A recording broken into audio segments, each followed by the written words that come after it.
Two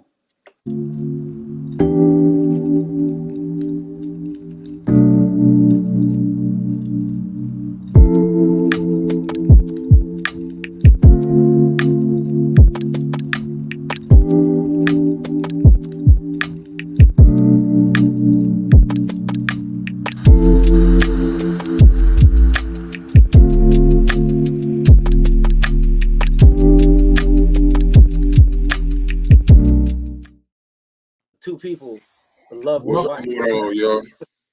Welcome to another episode of Squad Creators Podcast, episode number 72. And as you can see on the banner there, man, this episode is brought to you by Vinyl man. 10% off using Squad Creators 10 at checkout. Every order over $50 is free shipping. So today, I got my brother Mike T's, of course, and we brought out a special guest, man. He local out here, local celebrity out here where I live, and I just wanted y'all to hear a story. Brother, would you introduce yourself? Hey, how you doing? I'm Tye Bell, aka Chef Tye Bell.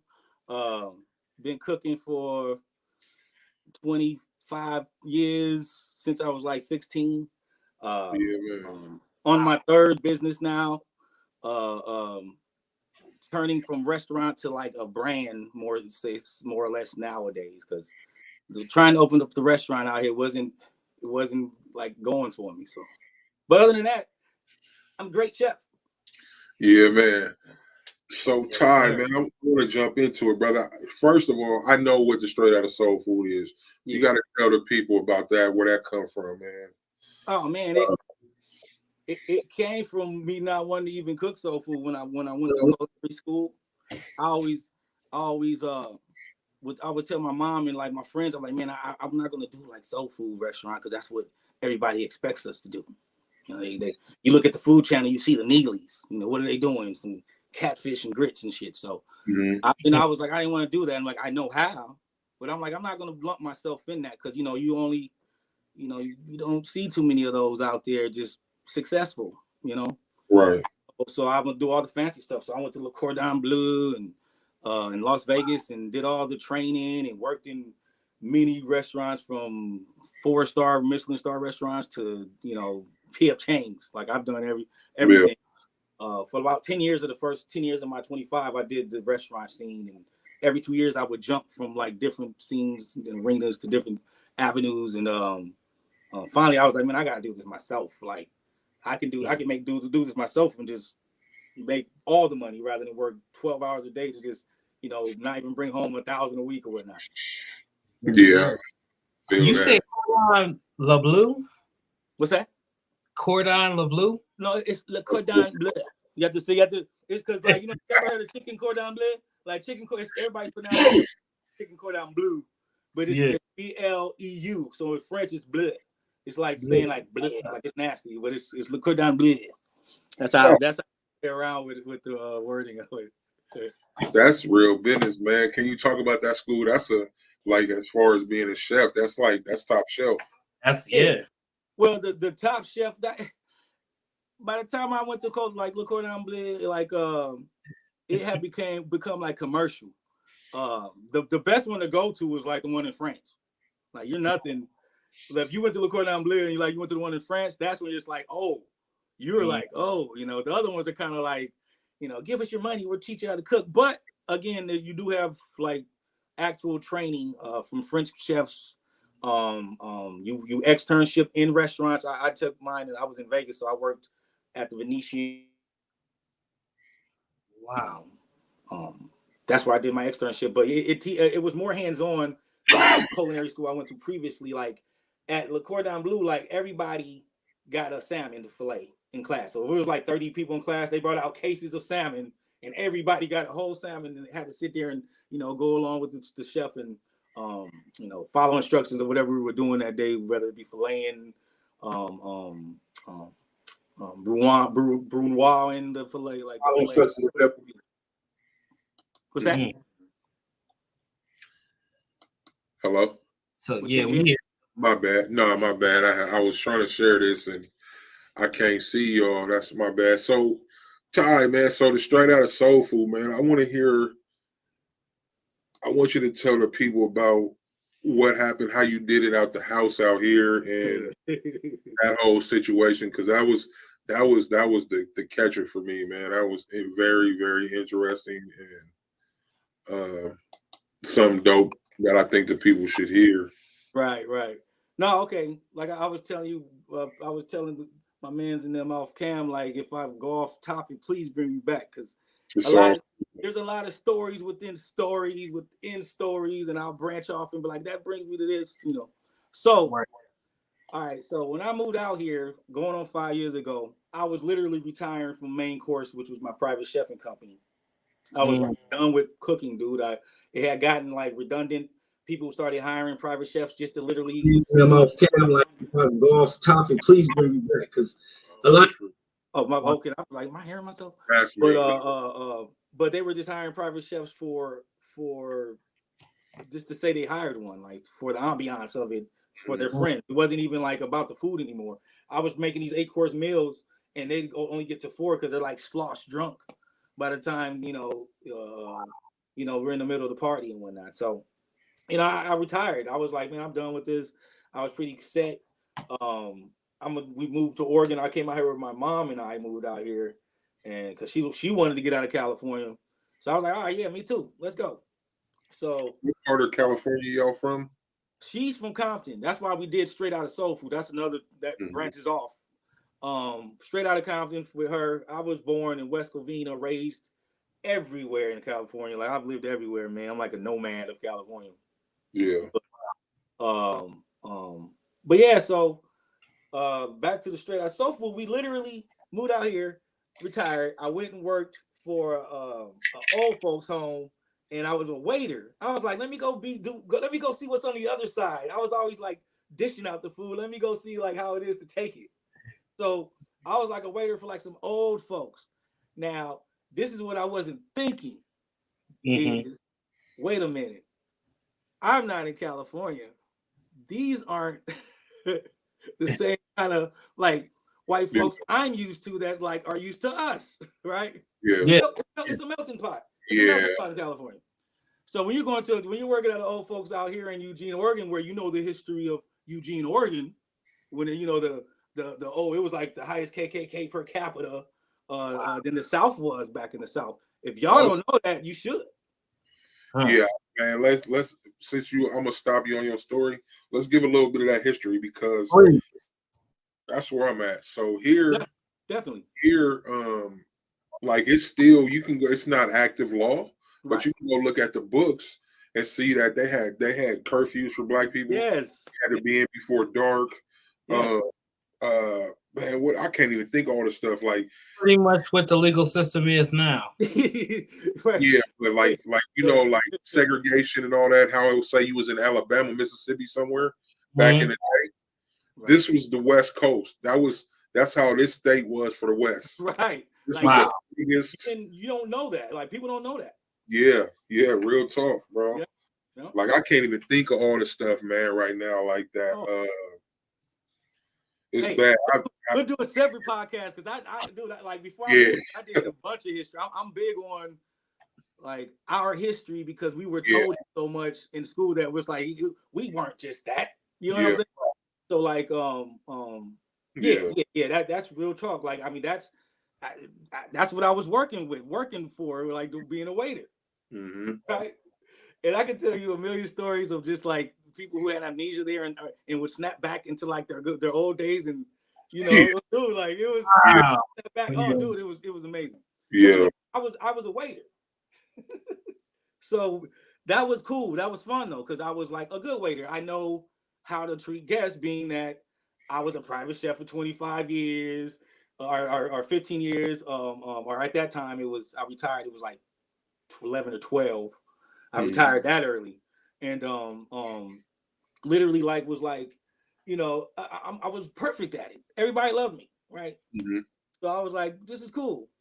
Got out of there after a while because me and the chef bumped heads because I couldn't handle being a real chef. Let's say she wasn't a chef; she was just a cook. Like, and no disrespect to cooks out there. No disrespect to like people who cook. You know, Rachel Ray calls herself a cook. She doesn't call herself a chef. There you go. But you know, so like you know, but yeah, certain things just couldn't handle. She couldn't handle when I told her the truth about what she was doing. Common sense things like you shouldn't put all your shafers on 2 hours before the event starts, and you only got 2-hour burners. Does that make sense? Wow. No, Yeah, that's it don't. use 4-hour burners. Duh. Anyway, Yeah. that's it was that kind of stuff. Because I'm like, I'm not gonna sit up here and be changing burners in the middle of the event because your ass decided to. That's the kind of stuff that they do though when you're working and you're good at it in that position as a black man in the kitchen, which is a whole nother part of the thing that saves. Like I was telling you earlier about my book, I want to do like totally different aspect for us in the kitchen, man.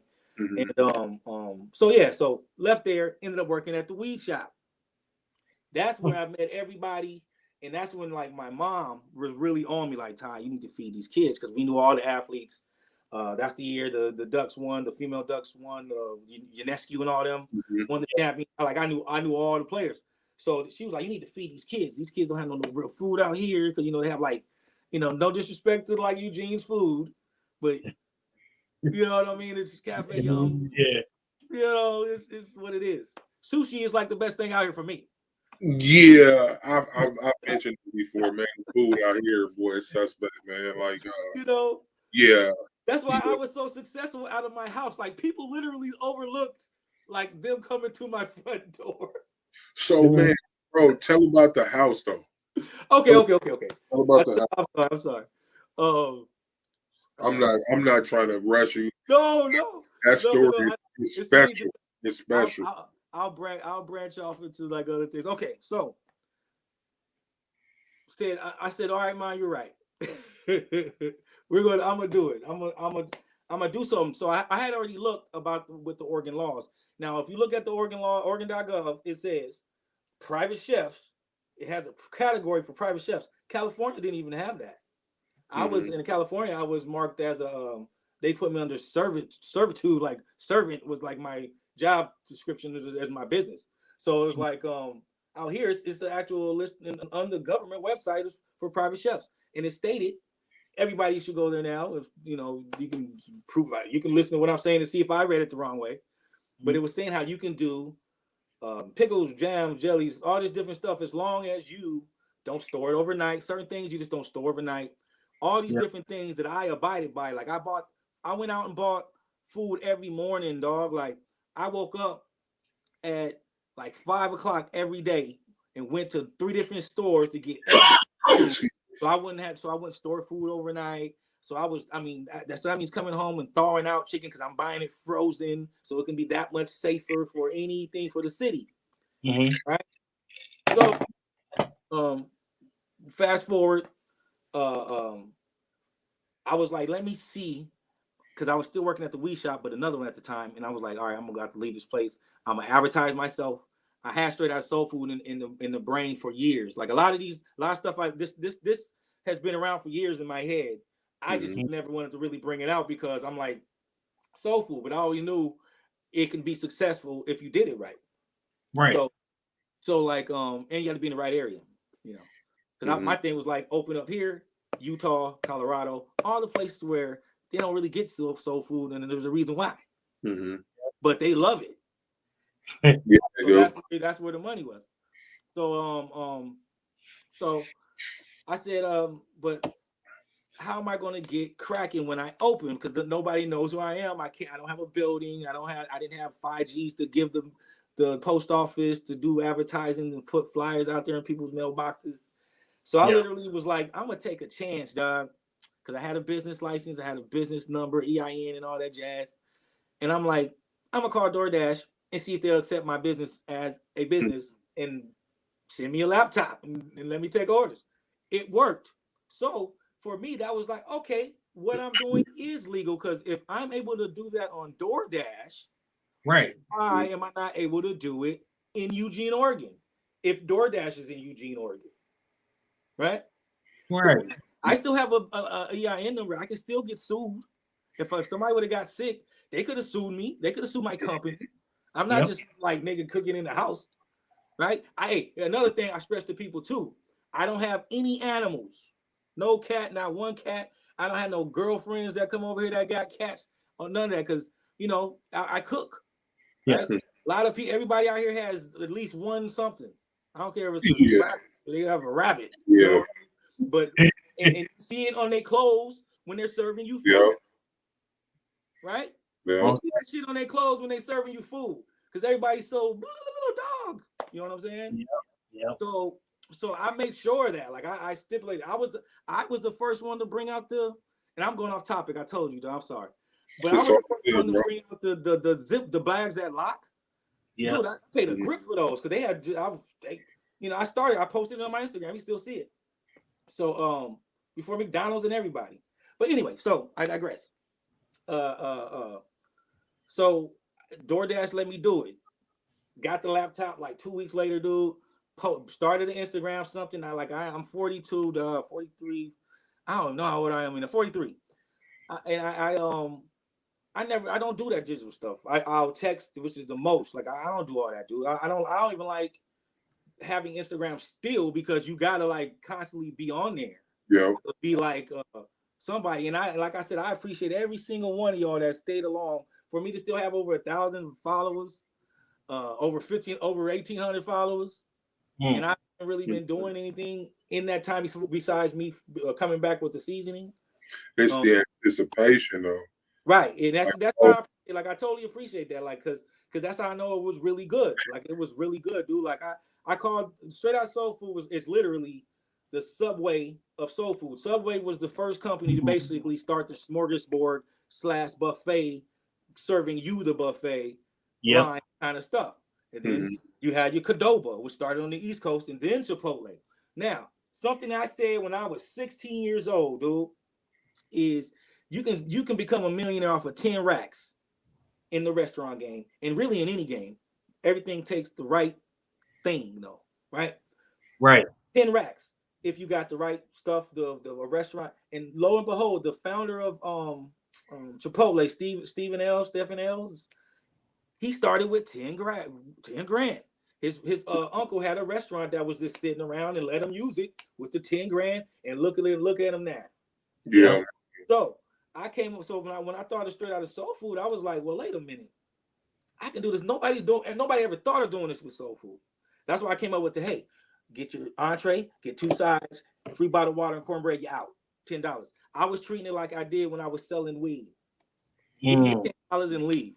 Give me your money and leave. You got good product. People gonna come back. It's any business.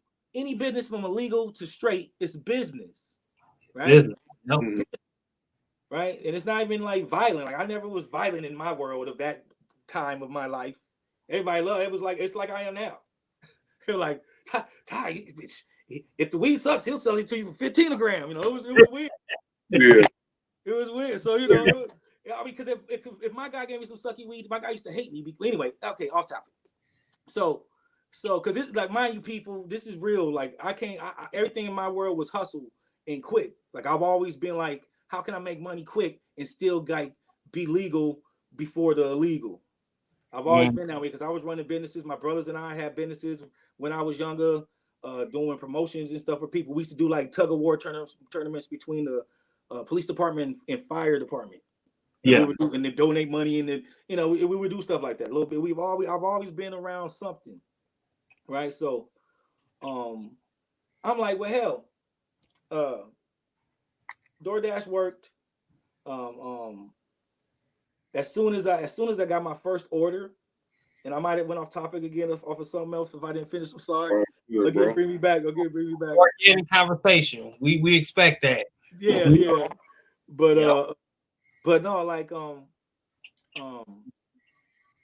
once it started going, because people like, okay, back to your question. Okay, so Straight Outta Soul Food came out of my mom basically begging me to come back and cook for the students and for all like the black kids that go to school and were playing ball. She just hated seeing them eat like the same crappy, the buffet joint, the same old stuff. So it's like, all right, I'll do it. I'm gonna do it because it should work. Ended up working. It started working so much so when I started doing my own deliveries in my car, and then still trying to cook at home while my mom's here trying to handle orders coming in through DoorDash. It was, dude, I was hustling, dog. Like, you gotta grind sometimes. So what was the stipulations though of being a personal chef, like as far as how many meals you can sell out the house per day? So I was only selling, that's why I just called it Straight Outta Soul Food too, is because I can only sell 40 meals a day. And it was actually a little bit more, but I just said 40. I said I can make that's $2,000 a week. That's cool. Why they cap it at 40? Well, because they felt that anymore I'd get into storing overnight. Mm-hmm. And they were and I was telling them, like, no, I'm treating this like a food truck. Like, if I only got so much room, once I sell out, I'm done. Right? Mm-hmm. But when you see food trucks there all day, they suck. Huh. Period. When you see a food truck there all day, or unless they got a runner in another car going to get shit while they're cooking, you know what I mean? Yeah. But for most part, you shouldn't see food trucks open all day. So that's why, I mean, look at me. I was working out of my house. I was selling out in 2 hours max. Like, I would sell out earlier sometimes because people would pre-order. That's why I used to beg people to pre-order. Remember, I used to be like, pre-order, please, pre-order. Because I would know and I had your shit done and you can pick it up and I'd be done. Like, I wouldn't even open on DoorDash some days because I was done. So they capped it at 40. I would do that. And then it started getting bigger. News ended up calling me. I won the best new restaurant. Then I won something. I was in the magazine, the weekly, a few times. I won best new restaurant when I was actually closed down after I closed. Yeah. And I told them don't give it to me because the people who were behind me deserve it. Like, they're still open. You know, I was like, they're still open. Like, so hold on, let me stop you there. So why were you closed? Okay, it started with a lady that called me out of the blue one day. Like, is this Chef Tye? I'm like, yes, ma'am. You know, you're not supposed to be cooking anything. And I'm like, what do you mean, ma'am? She was like, you're a private chef. I mean, she was like, you don't have a kitchen. You're not cooking out of a commercial kitchen. I'm like, no. I'm going on the Oregon law. At the time, I knew the code 41 point whatever, you know. And about I'm a private chef. It's like me cooking for people that I cook for. And if they don't want me to cook in their kitchen because they're afraid I'm going to burn it down, because this happens in the private chef world, you cook it at home and you deliver it to them. But in this case, I'm delivering it to them or they're coming to my house to get it. It's the same thing. I'm the private chef. They were like, she was like, no, we can't do that. And I'm like, well, whatever. We end up getting into a little tissy fit. And I was like, well, whatever. I don't even think you're real. Bye. Because I heard dogs barking in the background. At the time, though, I didn't realize that people were working from home. This is when COVID first hit. So, because we opened when it first hit and we were still successful. Like, people were closing down and we were thriving. For 6 months, dog, 6 months, we were just like, boom, right? So had an investor dude from Baltimore wanted to come out and invest, and like, you follow Instagram, that story, you know, that story fell through because he was basically trying to take the biz. Like, that's another thing about when you get into a different level of money and you got something big that people know is big and they got the money to do it and they know you don't, they be trying to make you stupid. So, you know, stuff like that. So back to the doodads, like, it started from that lady calling me, and the next thing you know, I got a letter about 2 months later.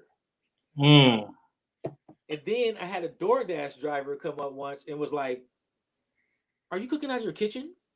So I think he might have called one day, and I got another letter just saying, "Hey, if you don't close down in like 2 weeks or something, we're gonna fine you like $20,000, something crazy." Like, and I was just like, I'm not gonna sit here and argue with this because I was still up under the impression I'm legal because I'm a private chef. So they're trying to tell me this is where the city, which I just don't agree with, it don't make sense because I come from California, where it's the strictest food laws ever, right? And if y'all gonna try to tell me that you can let somebody work out of a food cart that it's legal out here. This is, I don't know about now because they've changed a lot of things in 2021. But it's legal to have just a hot plate and some kind of washing hand mechanism. That's legal out here. So I'm like, well, I have a straight up everything. They don't have refrigeration in there cooking raw meat and stuff. They have coolers, and that's legal. That's legal. So, you know, I was under the impression that I was still okay because I'm a private chef. They're going to say, no, you can't do that as a private chef out here. You only can cook in people's homes, is what they tell me as a private chef here. And I'm like, that's bullshit. Lollipop. You know what I'm saying? Like, That's no way in hell that's like a that's real because you don't even know who the hell a private chef is. Like I Right. said, I never met another private chef in my life. We hear about each other. We're like ninjas. We're ninjas. We just hear about it. Yeah. You know? Hi, do you think that the you said now everything was closing around you and you were operating out of your house? Do you think it might have could have been something bigger than that, like the powers that be that may be running the food scene where you were at? Of course, that's who controlled it. You know what I'm saying? Yeah. And then mind you, and don't get me wrong. Don't get me wrong, people listening. Um, um, People on my Insta, like, don't get me wrong. It sounds strange. Somebody cooking out of their house and selling food, especially on a platform like DoorDash. But Mm. but what made it work and what made He people was killing them though. do what made people say okay it was on DoorDash. And I was telling them the same story, like go on Oregon.com, look under the private chef-in-law.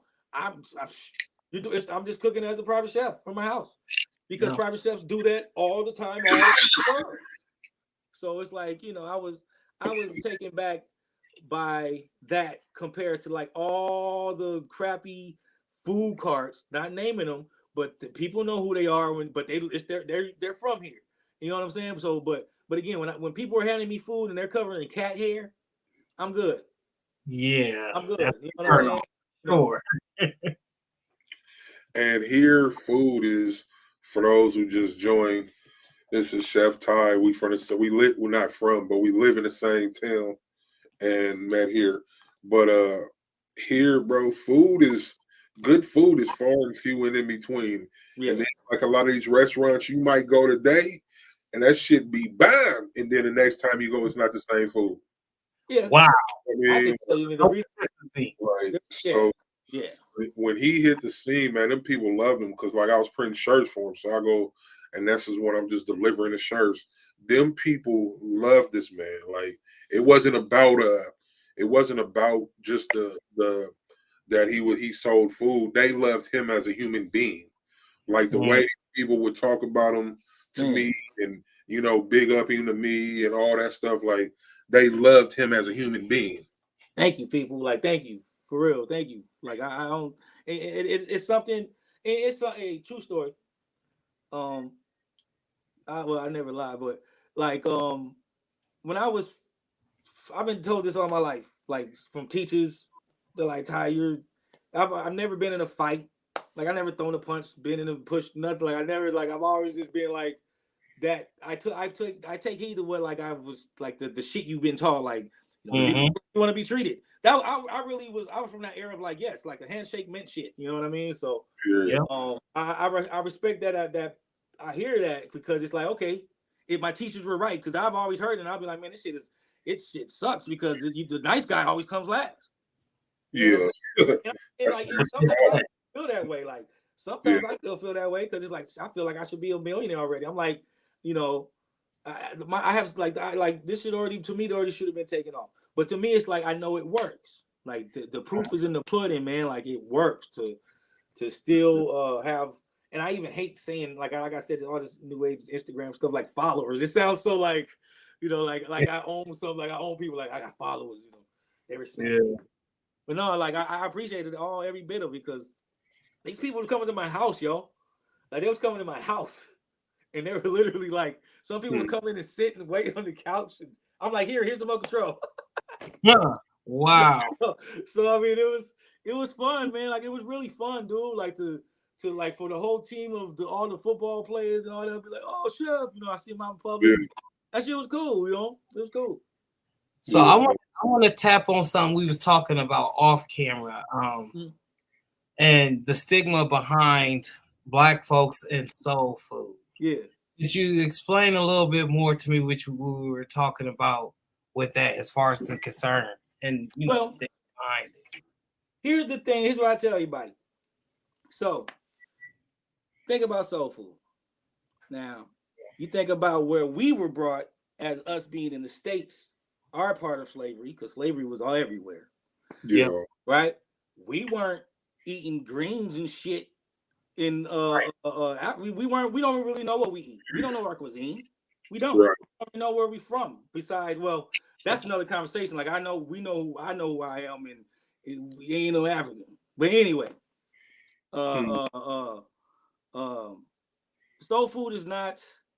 It's something that they put on us, mind you. We ate scraps. Like I don't know. That's exactly what it was. This is a story, and I hate saying this shit over and over again. This is like redundant to say because we got pig. Reason why we eat pig feet. Everybody that's watching and all that, that's like pig feet. It's because they ate the ribs, they ate the pork butt, they ate everything else, and they ate the shit that was prime while we ate the shit that was primal. You know what I'm saying? So like it got put on us. That's why it is. It's. I never wanted to cook it because it is in a way if you do it a certain way unhealthy. I did it healthy. The all the pork and all the different things, and I'm not Muslim or nothing, but it ain't good for you. Now this is straight up Le Cordon Bleu teaching. Pork is the only meat you can cook well done, burnt, crisp, and it still has living organisms in it. It's weird. It's the reason why it's like put from the Bible to the Quran, that which came from the Bible. It's the reason why that says don't eat that shit, right? If you notice, like, and I stopped eating it about 5 years ago. I used to mind you, I miss it. But still I eat it because I don't eat it because it's not good for you. Like, look at the studies on pork, man. Like, it's bad for you. Yeah. But like, that being said, let's go to fried stuff. Now, this is what I hate most about the stereotype of fried food. It's only us that get stereotyped. Like we're the only ones that fry food. French food, baguettes, donuts, all that. Right? Donuts. Right. So many different fried foods, but why do we get stomped on like, oh no? But who's the ones in every restaurant, hence, eating the shit? Yeah. Because it's the best food in their life. Like, it really feeds your soul in moderation. Right. With anything, right? But now let's get to the stigmas came from them, but everything was basically projected. Like, everything that got put on us is projection. Yeah. They're lazy. Look at Eugene, Oregon. Who's lazy? I don't see no homeless people. I see lazy people. They're all men. Yeah. Now, where I'm from in LA, it's Skid Row and all that. You see kids and living in cars with their mom and dad. You see homeless people, not homeless men, right? Not just teenage dudes and dudes. You know, this is I'm a different dude. I'm from a different part of the world, but this isn't real homelessness, right? But but that got put on us in history. But yet we were in slavery. How can that were we lazy? How we lazy? We built the shit. We built everything. What the hell? That's weird. Right. Civil War was over laziness. I don't want to do this shit. Make them do it. Let's fight. Right. Right. I'll be serious. Like, that was pure laziness. Real talk. And like and then I move out here and they have the Civil War game. I used to clown every time in public with people. Like, that is the dumbest shit in the world. Because niggas is playing for the Civil War game now. Yeah. That's an absolute. Y'all was fighting over us. Now we playing for it. So it's hilarious. Which is the Oregon State against the Oregon Ducks. They used to call it the Civil War. Yep. Yep. Hence that Oregon per capita KKK history. Interesting. But anyway, so yeah, stereotype food is nothing because we weren't frying chicken. What we did was made it better when we was in there frying it for them. Yep. Right? Right. Here's something funny, dog. And let me see. It's in Leviticus. I'm going to the book, right? Okay. And this is like what I tell people, like, you need to pay attention. Don't just listen to what you get told with anything, church, school, because it's in Leviticus. I want to say 2:7, if I'm correct. And you can just Google fried food, right? It says, whenever you make an offering to me, make sure you get a fine pan, a baking pan with fine oil with meat mingled in flour. That's in the Bible, dog. Yeah. And what verse he said? He said, get a pan. He said, get a pan, get oil, some meat, mingle in flour, and that's your oblation to me. And that's Leviticus, you said? I want to say Leviticus 2 and 7. What's that? Look, yeah, it's who is that? Yeah. That's crazy. That's Yeah. crazy. Yeah, it's a lot. Hey, again, another conversation that ain't got to do with food that we need to talk about, man. Because I know you all on different levels, and I can, we can deep dive into some things. Yeah, but no, food is easy, dog. Food is easy, and the stereotype with food at us, I don't buy it no more because now everybody's doing it. Now you see you see fried chicken, everybody cooking fried chicken, and everybody's cooking greens, everybody's cooking catfish, everybody's cooking all the stuff. Back in my day, it's kind of like, here it is. Here's what I tell people when it comes to like how times are now. Sir Mix-a-Lot, right? Back. How did baby got back? Look at her butt. I'm from that era when nobody wanted butts. Nobody wanted it. And then now you come to now, everybody's the same. Yeah. So that's what I say with like how it got projected. We get projected upon. Right? Yeah. Because you can see it even in music. Look at her butt. It's so big. She's just so black. Yeah. Right? So now everybody got Instagram pictures poking their asses out and shit. Yeah. So everybody. Amazing, man. Lip fillers too. Eye fillers. Hey, people getting killed over these surgeries. They dying over butt implants. So I mean, it's amazing, dog. It's amazing. So it's the same thing with food. All that shit was projected on. We just made the shit better. Because a bean is a bean. Black eyed pea is a black eyed pea. Reason why that got stipulated on us because of the name, and they're like black eyed peas and we made that was just like they stipulated that with us, and we made them, but we made them just good. And when we serve, what they do? They buy it. So I don't mind that stereotype now because I know what it brings. It brings money. That stereotype brings the most money when it gets done right. Right. So you have classically been trained, and you went. So you've actually been in this career for the better part of your life, your whole life. Yeah, I'm 43 now. I've been cooking for since I was 16. Since you were 16. I was cooking while I was selling weed. I was cooking while I went to jail. I've done the shortest prison stint in history. I did like 8 hours in prison. 8 hours. So I joke with people. I always joke with people. I'm like, yeah, I've been to prison. And they're like, what? How long did you serve? I'll be like, 8. They be like, 8 years. I'm like, no. Oh, what? No. No. That's funny. True story. That's another story too. That was hilarious. That's a funny story actually. I never been to anything violent. No, nothing violent. It was always like marijuana before it was legal. Mm-hmm. So you've been cooking for the most of your whole entire life. What in your head said, I'm going to be a chef, and stuck with it for so long? The neighborhood I grew up in, Walnut, California. Man, I was born in West Covina, California, raised in Walnut, California, until I was 9. For the first 9 years of my life, I was the only black kid in my class. First 9 years of my life in my neighborhood, there was one of every nationality. I swear, dog. We had every nationality besides like a Jamaican, but we was like every black nationality in one since we was there. We could have been Jamaican, we could have been Puerto Rican, we could have been anything. But it was like one black family. That was us. We had an Indian family next door, Thai family across the street, Japanese. And I was the youngest kid on the block. Everybody fed me. I was a fat little kid running around the block, and I was eating like denugawan, which is like cooked blood Filipino cuisine. I was eating denugawan and sushi and shit when I was like 5. So my palate got like developed when I was young, and I always like was like, man. But here's what's funny. I tell people this story again all my life. When I was about 6 when I was kind of debating on what I wanted, or 7, and when I debated on what I wanted to do, because I always wanted to do something when I'm like, how can I like do something for people? So I was like, all right, I'm gonna be a cop. You know, all kids want to be a cop when they're young, a doctor, a lawyer, whatever they put on you. So I'll be a cop. And then I was always like the class clown. You know what I mean? Always goofy. Me too. Right?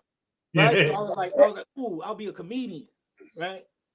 And then I ended up being a chef. So it was like, wow, I stayed in the C category. You know what I mean? Like it was like ABC. I stayed in the C category. But it was my neighborhood, man. Like just growing up in there, and my mom was a big part because she literally like honed us too. Like she made sure we ate everything. Like she took us out to restaurants, you know, again, Indian restaurants, Pakistani restaurants. In LA, you got everything. Mm. You got everything. So So what's a good spot to go eat at and get some good food in LA? We going to LA Wednesday. man, Yeah, see, we are. nowadays, I mean, so much shit done closed, man. Where would I go now, dude?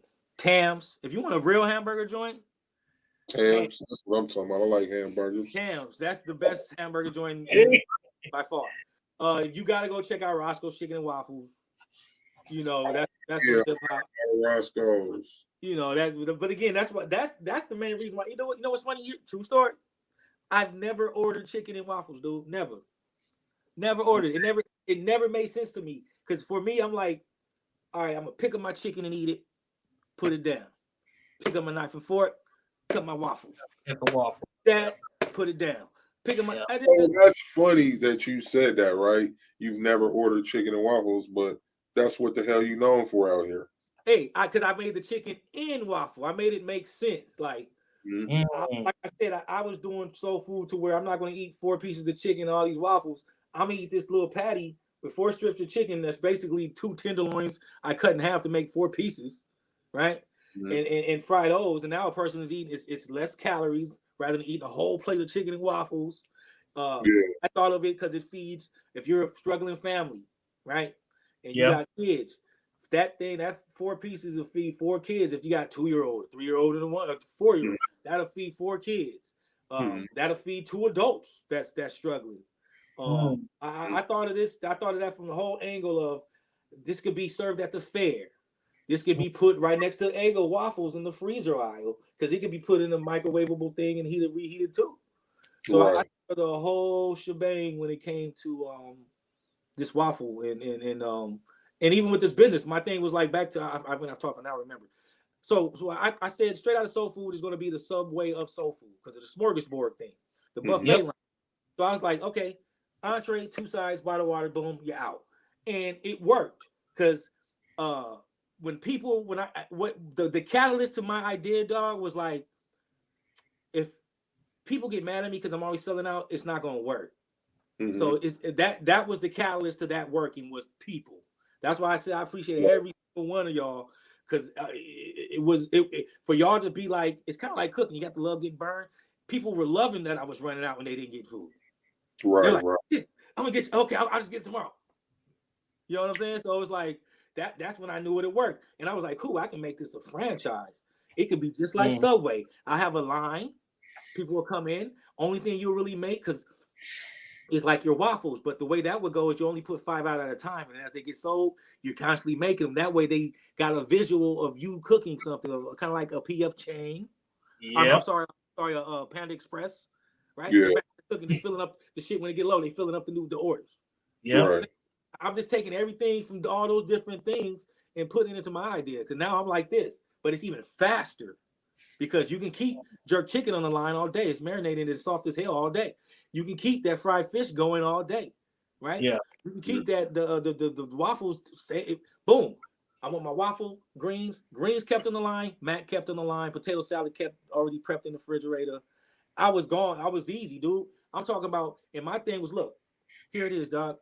Minimal. Like I told you, how much money you need to make a month to be successful. I said this: if I'm making $1,000 a day, meaning 100 people, that's 30 grand a month. Yeah. You did? Yeah. Now, a lot of people ain't happy with that though. A lot of people ain't happy with that. A lot of people will be like, "Oh, that's it, dude. Well, shit. How you want to live, dude? Like, you ain't Bill. You need to come up with something major. This is just food." Yeah. You know what I'm saying? This is just, you be blessed to get that much money a month, right? Yeah, man. So like especially in the food game, especially now. So I always looked at it as like that's what I'm gonna treat it as. I'm gonna treat it as the Subway of soul food. I'm gonna do the Mexicans got an avenue with Chipotle and Qdoba, right? Yeah. Asians got Panda Express, right? Subway got America because this is good old fashioned hoagie, right? Mm-hmm. We ain't got shit. Nothing. So why can I fill that void with the same idea with something that's real catchy and real good? Yeah, man. And even simpler. And who gives away free shit? I'm giving you free cornbread and bottled water. And you can add on a drink for $2 more. That was the gimmick. Right? Everybody always has a drink, right? Simple shit. Yeah. And even to this day, I'm like, this should be done. Like some millionaire should be like, beautiful idea. And you don't even. And here's the kicker, dog. I didn't even want people to come in. I wanted to do it out of the Dutch Brothers kind of style building, drive through. I'm not trying to see nobody. So I want to, before you move on, Dutch Brothers is out here like they're little booths. Right. There's a window on this side, a window on this side. Oh yeah.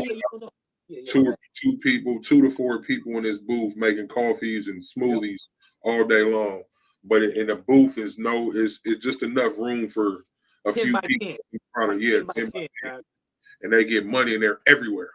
So it's like rallies and checkers. That's what I'm thinking of. In a way, yeah. In a way. That's something funny you said that. That was my first job was rallies at 16. That was my first job. I was the grill man. I was making big Bufords. Big Buford. Yeah. Yo, we are having a bomb conversation with Chef Tye. And we are actually 46 minutes in. It seemed like we only been talking for 2 minutes. I gotta air this commercial real quick, pay the bill. Visit Vinyl Supply Unlimited today. VinylSupplyUnlimited.com has so much to offer. First of all, Jason's a Caesar authorized dealer. That means he carries all the flavors, all the patterns, all the puffs that you need for your vinyl needs. Not only does he carry vinyl, he also carries adhesive decal vinyl and additional supplies for your everyday crafting needs. Are you in need of some glitter? Well, he got that. You don't have to look no further. Are you in need of classes? Maybe some training over some of the products that you use? Look no further. This man also carries his own line of glitter, the ultrafine, the chunky iridescent. Squad Creatives 10 at the checkout. He also carries alcohol inks, a plethora of flavors, over 50 I do believe, to where you can mix and match and make it your own, very custom. Then if you're in need of molds, this man also carries molds, the gingerbread mold, cross molds, whatever it is that you need for your crafting needs. Visit Vinyl Supply Unlimited today. Use the code SquadCreatives10 at the checkout for 10% off of your entire purchase. That's VinylSupplyUnlimited.com. What up?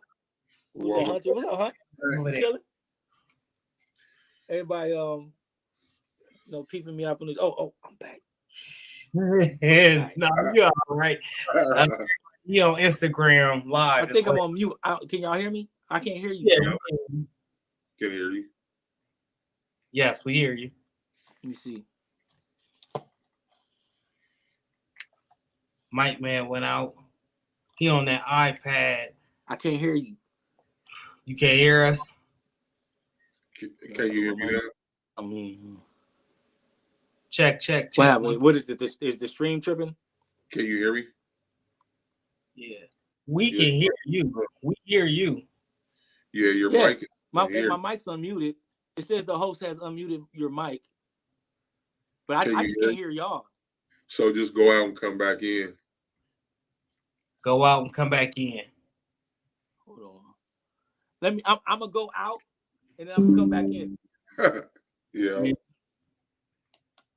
Thanks everybody for coming out with us and chatting. We having a little technical difficulties. What's going on? Sketch to Design, Craftable Thing, Gina Gill, Connie Hart. I want to tell everybody. So I want to clear up something from last week. I don't bash cricket anymore, for the record. And I got beat up on because I said cricket makes a cake about the cakes last week. I just want y'all to see. I was being serious. Cricket has a mini cake machine. So just for those people that got offended by what I was saying, I was being really real. And it's Googleable. What happened? Like, what is that? I used to mess with the people about they vinyl cutter for the shirts and stuff. Oh, And minutes I stopped, and then I made a comment last week about it, and they thought I was being funny, but it was honest. It was just right. something evidently they didn't know about. So I just want to clear that up. I just want to apologize to y'all that were offended by me saying that. But the cricket cake is a real thing. Ask Google. I saw it before. That's why I mentioned it. But all right, back to the show. Yes, with Chef Tye. Yes. Yes. So Go ahead. now I want to ask. So one thing about your menu is, what was the fish you used? Oh, ruby red trout. Okay. So let me. Why trout? Why? Yeah. This the whole menu was like based off of demographics, right? Mm-hmm. So you open for people who are interested in cooking and opening up things in the restaurant world. If you're going to open up a pizza restaurant and you want to open up in a certain area, see how many pizza restaurants are in that area within a 5-mile radius. Mm-hmm. See who's going to make. You got to see who you're competing with and like how many people you got to like dish out before you make a profit. Like you got 10 places in 5-mile radius that make pizza. I wouldn't do a pizza joint unless you're doing something like glow in the dark pizzas or some shit. You know what I'm saying? Like, right. It always has to be something to make people want to, give you their money. You know what I'm saying? Yeah. So the menu literally was like, it started out. I was using bone-in chicken with the chicken tenders, the 4-piece. It was literally like bone-in, but out here that wasn't working because you have a certain demographic of people that don't like bone-in chicken. True. The breast. Yeah, true. Here, it's a lot. It's popular. Darker than meat. No, nobody cares about the meat being the juiciest one. They just want that because it's easier. Again, that kind of goes down to laziness. Yeah. That's too hard. It's too hard. I just want to eat it and bite it. Anyway, that's a little funny shit I'm thinking about. But so I changed it. That part I changed because of that, because it wasn't really selling. I was ended up having to keep chicken that I couldn't sell, but so I'm eating all this chicken all week because I didn't want to throw it away. You know what I mean? So with the trout, now the trout was literally, okay, this is a fish town. What fish? Mostly salmon. Yeah. Your ruby reds, or your sockeye basically, is red flesh, just like trout. Or orange, I say orange, it's orange. Orange flesh like trout. And it's familiar. People eat, you eat with your eyes before you eat with your mouth. Now, if I were to say, hey, I'm going to do some real authentic soul food and do some catfish nuggets or some catfish, Straight Outta Soul food wouldn't have been popular. Right. Wow. So that's like trout, man, it's so untraditional. But I know I'm born and raised in the Northwest, so I know trout is a thing out here. Like even as a kid, they used to take you to the trout farm and take you fishing at the trout farm. You get to take on one trout. But like have it in a restaurant, I've never been to a restaurant. I've never seen it. Or take that back, I have seen it, but like a soul food restaurant is different. You know what I mean? So they're not frying it. You know what I'm saying? Yeah.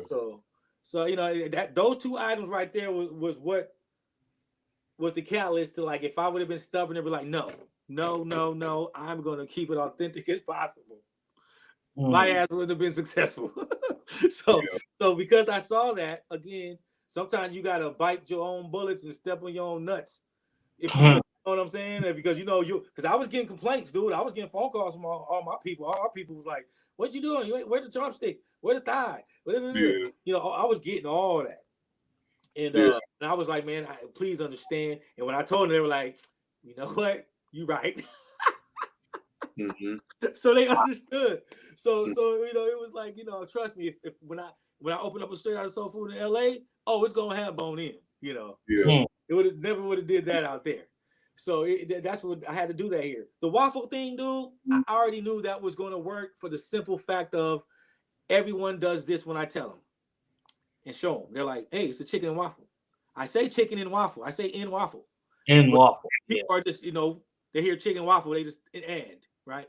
So I said, and so they see the picture and they're like, "Where's the chicken?" Everyone did that. Every single person I showed and I told before I even served it, that I was just showing people before I even opened, was like, "Where's the chicken at?" I was like, "No, dude, chicken in waffle." I had to do that every time. Mm-hmm. So I knew that was catchy. I knew that was going to work. And then the last one was jerk. So that was like a curveball add-on because my mom had this. The bomb is the authentic recipe. It's the real jerk, and I know jerk doesn't come in a dry spice.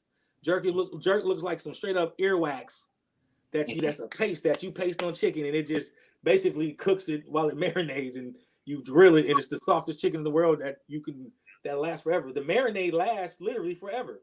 It's like honey. When you make jerk marinade, it's like honey. It lasts forever. Mm-hmm. So that was a curveball because I didn't want to do it because of Irie. I was like, no, we have a Jamaican spot out here. It's another food court. I forgot my man Mike. Out here is a place called Irie. It's a food court. A lot of food carts out here, and it's a Jamaican one. So I wasn't really wanting to do it for the simple fact of I kind of be stepping on their toes if it was real good. You know what I'm saying? But my mom was like, no, it's okay. You know, there's more than one taco restaurant. Touche. Right. Touche. Yeah. Right? So it's like, I did it, and it ended up being good. It was the least selling item, but we still sold out of it. Mm-hmm. It would always sell out only because we would sell out of everything first. People were just like, well, shit, just give me the jerk. You know what I mean? Yeah. So the menu came about like that because it was just a simple thing of hey Nicole, it was a simple thing of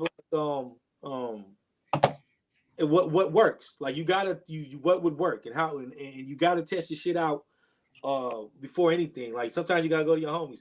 You sometimes you gotta ask questions you don't want to ask. Yep. To hear your food don't look good or it might not have wasn't consistent this week. Like you don't want to hear that, but which I never heard to this day. But it's just like a thing of you don't like you dread that. You know what I'm saying?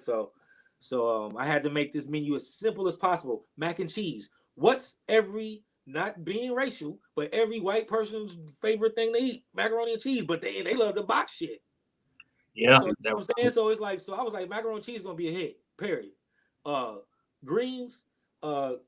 Little secret, since we're not gonna like, I'm doing the seasoning and stuff now.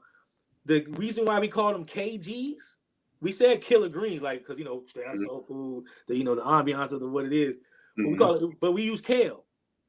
See, when we would have came out of the restaurant, we would have said, but see, nobody knew that shit. So we had another guest on Death by K, and she does everything, but one of the things she does is catering, and her big seller is kale. Yep. Instead of greens. You sell them, you cook them just like greens. They cook 10 times faster. They're in the green family. They're just thinner. So it's like, so nobody knew that, dude. And it's like, I use smoked turkey. I didn't use ham hocks, right? So I smoked turkey. So everyone's, that's where pizza places mess up at. Here's where pizza places fuck up at. They have, why not make more money? You can add pepperoni pizza because you have a whole nation of Islam that don't eat pork, right? At all. But they eat pizza, right? Right. So why not make one with turkey? You'll make that much more money, right? Yes. True. Pizza game hasn't got to it yet. True. Yeah. It's certain things. It's the little things. I always look at little things. That's the simplest way to make money, dude. Like, and you have to do it right. Like you do it right on a consistent basis, and you don't overload yourself to where, like you're working hard, or like the people that say, "Man, I want a restaurant that seats 100 tables." God damn, like you are trying to kill yourself. Yeah. You're dependent on people to do your food because you're not going to cook for that many people yourself. Right. Me, I can be in one of those little 10 by 10 booths with another person that I can train to be. That's basically me. If I train, they will be me, right? They're a chef right now. So it's like this. So that's how most of your chefs never went to culinary school. They got trained by chefs. Cooking's easy. It's like anything else. You get taught, you can do it. Hell, prison lawyer, prison lawyer anyone? You know what I'm saying? Yeah. So, niggas left and right. Yeah. But Chef Tye, you had a restaurant that you had put a lot into, right? well, Then, I had a restaurant idea that I had in my house. Yeah. okay, because I was doing my research on you. I seen where you was like rearranging and remodeling and doing a whole bunch of stuff. Oh, that was the story of when I was getting called by people like the Fifth Avenue and a big wig place out here. Called me over there to look at their kitchens that they're building to possibly rent a spot and give me this sweet deal. And they had these kitchens that were already in there, but I think there's the same shit in there. They've only had these same 5 kitchens in this buffet that has like room for 10 for the last forever since I've been here. Wow. Places. So they wanted me to go in there. Long story short, they had me do. They walked me. They gassed me so well. Had me hard hat, goggles and shit. That's why I posted it on Instagram. All that shit I don't do. Yeah. Right? All that shit I don't like doing. But I'm like, okay, the people that follow me will like this, right? They'll see the progression. All that shit. And yeah, dude, that shit backfired because they told me this is the 5th, and if anyone's watching from the 5th, fuck you royally. I say that royally. I say that royally. You said it with his chest. I said, well, look, dog. I mean, this is real talk. So, because they told me now, I've never been told this before by anyone, and even in California, from the land of sharks, right? Southern California, that is. Well, if you want to talk about, they gassed me, took me, showed me the spot, showed me the this and that. Then they had me meet with the person that owns the this and that. And then they say, okay, we're going to send you the so-and-so and the this and all the paperwork to see if you agree with what we're offering. Oh, cool. Because from what I understand, they're basically here. And I told them how much I had. Because I only had, that's when I got the GoFundMe. They did a GoFundMe for me for $5,000 and literally got like $5,000 in like a week. And I didn't do it. I didn't even ask for it. Somebody just randomly set up a GoFundMe for you. Girl, she's on my Instagram. She might be watching. I don't know, but she a beautiful girl, man. And she I don't like saying people's names, but she was the one who set it off out here. She was the one who set off Straight Outta Soulfood. To be honest with you. Wow. I love you. And she knows she is, and she did that GoFundMe, man, for me, and I was just like, okay, I didn't even know what a GoFundMe was. I always thought they were scams and like that shit never worked. You know what I mean? Especially for us, like ain't nobody gonna give me no money. So sure enough, dude, the week it was like 5 G's. That's confirmation, brother. That's confirmation. Dude, that's what I said. Love me now. For real, like that's what was like my like, oh man, this is like, oh wow, they really like me, you know. So I'm like cool. So the 5th knew that because they follow me on Instagram. Mm-hmm. So what did they do? Knowing that, and at this time I had bought equipment because I was already getting ready for I ain't gonna say his name, but the guy that was from Baltimore that was gonna invest, he millionaire, black dude too. That's why I was so happy. It was a black guy, millionaire investor. You can Google him and all this, and he is real. Came all the way out from Baltimore, stayed out for a week to meet me. That was like confirmation.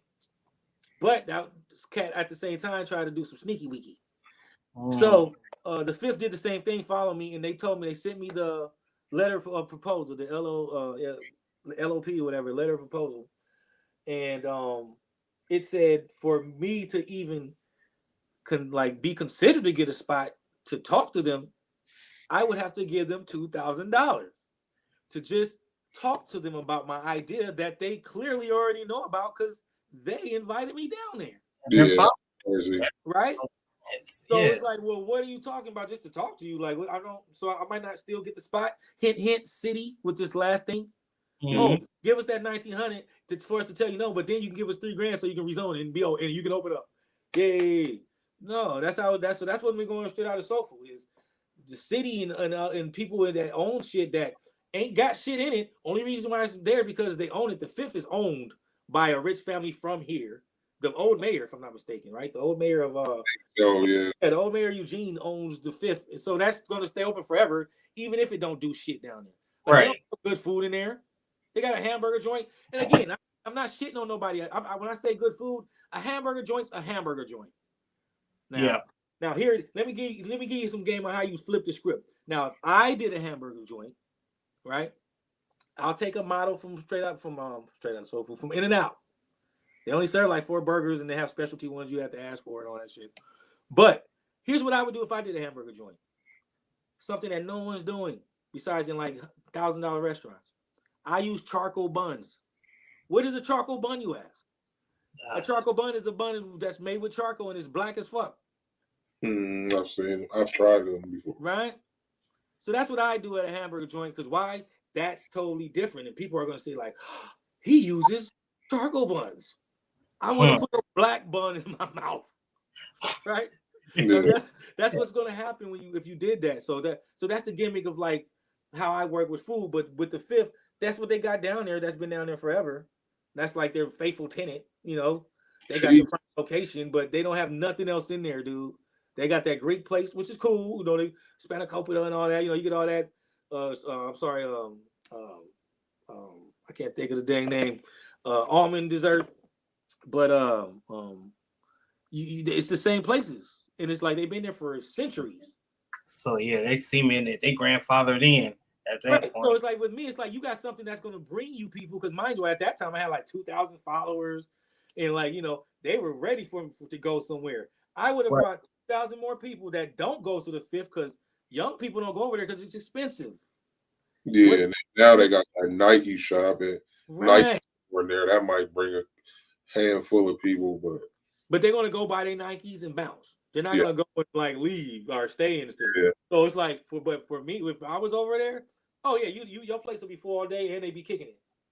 You know what I'm saying?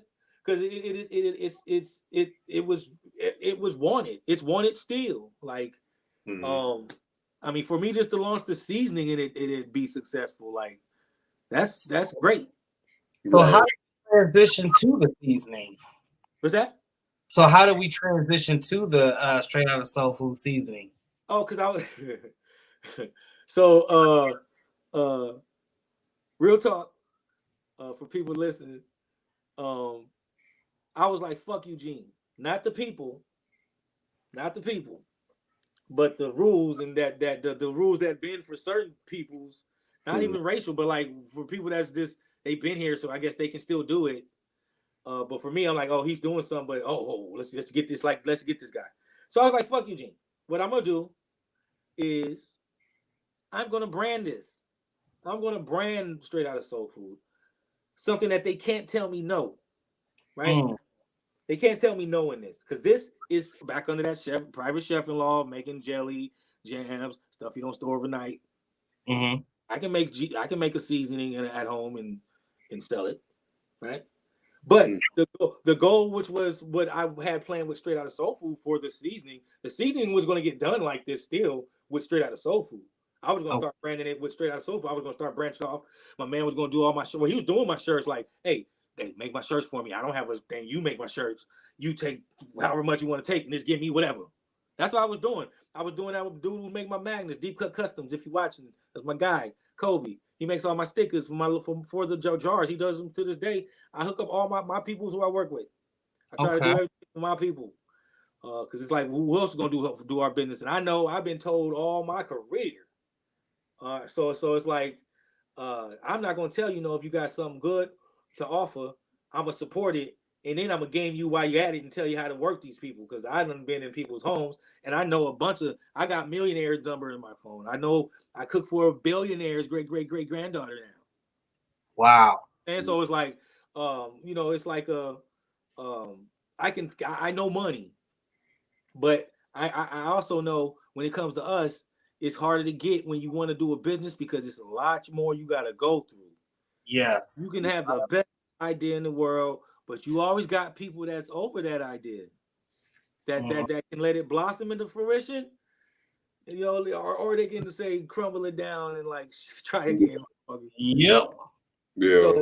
So I was like, well, screw that. they can keep their little shit. I was like, they can keep their shitty food, and I'm gonna just brand this, and they can use this to make their food better. It's like what I told myself, you know, and I was gonna brand it anyway. So She asked me for your links on here. You got some links? Jackson for your links to get that. Man. Straight Outta Soulfood or is Instagram. That's the only thing I use. I don't do a lot of internet stuff because, like I said, I'm 43, man, and I'm not trying to think I'm young and be like, hey y'all, Chef Tye here. You know, I ain't doing all that. So you know, but yeah, Straight Outta Soulfood at Instagram. Basically, that's it. Or just Google Chef Tye Bell, Tye. Bell is my last name. It's not like one people always ask me like, "What's your last name?" When I say Tye Bell, they're like, "What's your last name?" But that's it. That's about it. But yeah, coming out, Shauna. Oh man, thanks, Shauna. Like I thank you for asking. That's Sam. But my goal with this and what I am doing because I'm working on it now. We're going to be in California soon. We're waiting for a lot of COVID shit been slowing shit down. But like, we're going to be. My goal with this is cool. I blessed. Thank you, Hirons. Thank you, Raven and Rose, for putting me on shelves. Right. I want to be put on tables to where I'm getting used. Restaurants. Yeah, man. I'm trying to be on. So again, the reason why I started Straight Outta Soulfood with that logo was my thing was I'm gonna make this so successful that I'm gonna make Ice Cube, Dre, one of them niggas come out of the woodworks and have to support this. I'm rebranding your logo and not just using it on a t-shirt. Yeah. I'm not just straight out of Medford or some dumb shit. I'm making money off of y'all shit, and it has a story behind it. So I mean, I that's the plan behind it. Still, is I want to be right next here. It kind of take the smorgasbord buffet line. I think I just said. I'm thinking the same thing with my seasoning. Yeah, right? I'm like this. If Mexicans can be on the table with Tapatio in restaurants at every restaurant, if Asians can be on the table with sriracha at every restaurant, let alone salt and pepper, something that as a people we were traded for in the slavery days. Why can't I be represented on the table next to salt and pepper and all that shit? But and here's the thing about my seasoning, I gotta get y'all some. I'm gonna definitely send you some, Mike. Send me your address and all that stuff. And but like the reason why I did is just literally because I knew I can do it. Like this is gonna like you do, dog. All y'all, like I said, you gonna be making my shirts.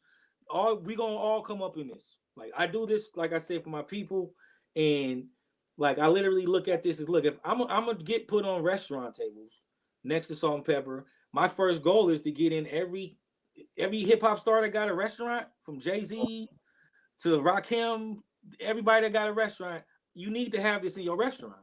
Period. Right. Period. If you're gonna have Tapatio, sriracha, and salt and pepper in your restaurant, why not represent your people on your table? Enough said. There you go. Enough said. Like there's nothing that don't make no kind of unsense. It just makes perfect sense. Like it literally, and it's good, dude. Like when you taste it, like I tell everybody, you can put it on anything. So what's the dope? So are we like, I don't want to say like a barbecue lane or like a all-purpose season lane. Like here it is. It's a now. I was speaking of barbecue, it was a Bill and Tim place out here. I was trying to get it into. They just ignored me. Like they didn't even give me the hey, dude. I was trying to get in a restaurant because it really fits for their cuisine, like perfect, because they like got a lot of beans and like barbecue shit. My shit is perfect on that. But go get a slice of peach. Go get a peach and put it on a peach. Go get some popcorn. Go cook some popcorn on the movie night and put it on popcorn. I got people, in my Instagram, and like I said, I'm sorry because I'm doing everything by myself to make a website and all this stuff and all that because I want to make video recipes of like the examples of what to do with it from gourmet to like every day, or from everyday to gourmet. I just thought of that, from everyday to gourmet. What's up, Shitty? So it's like it goes on anything, dude. Like I really put that ish on everything. So with the seasoning, how can the people buy it? You got it on your website or something yet? If you're local, here in Eugene, you can get it at both Hirons locations and at Raven Rose Boutique on 5th Avenue. I'm from Ohio, so I don't know what a Hirons is. So you Hirons is a store out here. It's a pharmacy store. Okay. But no, so people when they've been getting it from me direct, it's directly through me on Instagram. Send me direct message, mail, email, all that jazz, and I will send you And what's the whatever cost you of want. a bottle? When you get it from me, it's $10 a bottle. In the stores, I don't know. The one store was selling it for $10.99 or something. So they bought it from me at a different price, lower than that. So they're making profit off of it more or less, but they're buying it by the case. So when you buy by the case, you get it kind of cheaper. That's why I'm saying with a lot of like restaurants, I'm kind of like, hey, try it out. If it fits to be put on your table, for people to use it if they decide to, right next to your everything else that they decide to use if they want to. Hey, it works, and if it works, you're going to keep buying cases of it, and therefore, I'm going to be the first really black seasoning person to be, let's say, recognized. You know, everybody knows kind of seasoning, but it ain't out there. I'm trying to be out there. I want to be in the backstage of every hip hop concert. I want to be a backstage. Everything that represents us, which I made that logo for, which I made the business for, with the logo, was like to get in that profession, to get right there, to get them to invest in it, because this can be a Subway style setup with soul food, with black food, right? And it'll work because we'll be billionaires like Chipotle, Subway, Panda Express, and all of them doing that same kind of setup. But with our food, that'll seriously kill it, because anytime you go to any soul food restaurant, I'll try it. What's your IG? Tampa Barbecue Queens. Straight Outta Soul Food. Just Straight Outta Soul Food is my Instagram. And it's just like the NWA logo. You can't miss it. Thanks, Tampa. And he's out of Eugene. He operates out of Eugene, Oregon. Out of Eugene, Oregon. I got this is my first podcast. I got realized people from everywhere out here on here. So, same thing with like Insta. But yeah. So I'm out of Eugene, Oregon. Again, Straight Outta Soul Food is my Insta. That's the only thing I work. I'm coming out with a website. I'm just doing everything from advertising, driving around, trying to get it put in places. I'm doing everything, man. Like I did a post on my Instagram, like a chef it has to be an accountant, a track star, so and so. You have to be everything, especially a soloed out black chef. Like it's a triple grind. Now, and mind you, I've had a blessing in this with the seasoning. Let me not forget to mention the girl I cook for. I'm not going to say her name because I don't like saying people's names, but she knows who she is. Mm-hmm. Watching, she's helped out a lot. She's, let's say, invested. Like, she got me off the ground to get the seasoning going, big time, dog. So for her, if it wasn't for her, it would have been like me hustling and seasoning like CDs back in the day. You know what I'm saying? So. Out of the trunk, you know what I mean? So she got to where I was able to get bulk and go to places and be like, hey, you know what I mean? So she knows who she is too. So yeah. Thank you for that. Thanks, Nicole. Thanks, Nicole. Nicole. That's right. Wow. Yeah, man. So yeah, I saw that first IG, man, that post where you put in Hiram's over there. Yeah. Hiram's is like, bro, Hiram's is a drugstore out here. Like Hiram's they got so much stuff in their stores. Yeah. Like it's so much stuff in the stores. You'll be in there all day just looking, trying to figure out what the hell you want to buy. It's a lot of stuff in them stores. Everything. You can think anything you want. The tools. Only thing they don't sell is like TVs. Like, I'm surprised. Yeah, for real though. I'm surprised they don't have like a 13-inch in there. Yeah, for real. like Hiram's, man. When I used to really like my candy, that's where I go. Man, they got the candy selection over there, and it be cheap. Yeah. They be having like real penny candy. So I used to go there and grab cheap ass candy over there. Like big time. But like it's so much stuff in them stores, man. So I gotta ask another question. I know you do all of these foods, and you've been probably my palate is minimal compared to some of the stuff that you said before we even got on camera. Do you do any desserts? Say that again, because it was breaking up when you were talking. Do you do any desserts? Oh yeah, at all?